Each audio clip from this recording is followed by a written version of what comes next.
ሰላም እንደምን አላችሁ? በዚህ ቪዲዮ ከ1 እስከ 2 ወር እድሜ ላላቸው ህፃናት 3 በጣም ጠቃሚ የሆኑ ጨዋታዎችን ወይም እንቅስቃሴዎችን እንመለከታለን። እስከ መጨረሻው አብራችሁን ቆዩ።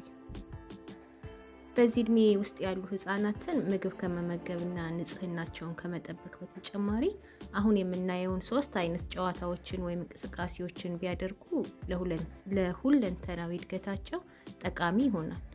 አንደኛው ከ1 እስከ 2 ወር እድሜ የሆናቸውን ልጆች በጀርባቸው አስተኝተን ዘፈን ወይም መዝሙር ብንዘምርላቸውና በምንዘምርላቸው ጊዜ ደግሞ የእግራቸውን ታች ነካ ማድረግ የህፃናትን የመስማት ችሎታ ለማዳበር በጣም ይረዳል። እንደዚህ ስናደርግ ልጆቻችን ድምጻችንን በመስማት ይደሰታሉ። በተጨማሪም ደግሞ ነካ ስናደርጋቸው አንድ ላይ ሆነን በጋራ ዘፈን ወይም መዝሙሮችን ለመዘመር አዲስ መንገድ ይጨምርልናል።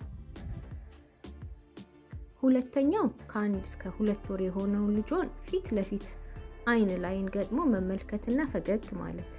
ህፃናቱ ድምጽ ሲያሰሙ ማነጋገር፣ ለህፃናቱ ተራ በተራ ለንግግራቸው ምላሽ መስጠትና እነሱም በተራቸው ምላሽ እንዲሰጡ ጊዜ መስጠት።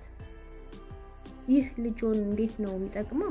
እነሱን ስናዋራቸውና እነሱም እንዲያወሩ እድል መስጠት የህፃናቱን የቋንቋና የንግግር ክህሎቶችን እንዲማሩ ይረዳቸዋል።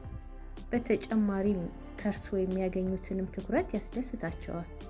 ሌላው የአይን ግንኙነት ማድረጋችን ደግሞ እኛ ከነሱ ጋር መገናኘት እንደምንፈልግ ያሳያል። እናም የመማር ሂደትንም ይደግፋል።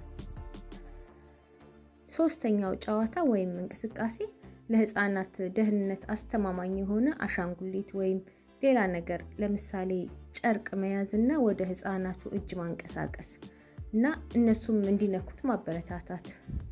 በመናወዛውዝላቸው ወቅት ለህፃናቱ ወደ ሁለቱም እጃቸው እንዲደርሳቸው ወደ ጎን ማቀያየራችንን ማረጋገጥ ይኖርብናል። ይህ እንቅስቃሴ ለህፃናት ጡንቻቸው ማጠፍና መዘርጋት እንዲለማመዱ እድል ይሰጣል። በተጨማሪም የሞተር ክህሎታቸው ላይ እንዲሰሩ ይረዳቸዋል። ይህን መረጃ ጠቃሚ ሆኖ ካገኙት ላይክ፣ ሼር እና ሰብስክራይብ ማድረግዎን አይርሱ። በቀጣይ በሌላ መረጃ እስከምንገናኝ በደህና ቆዩ።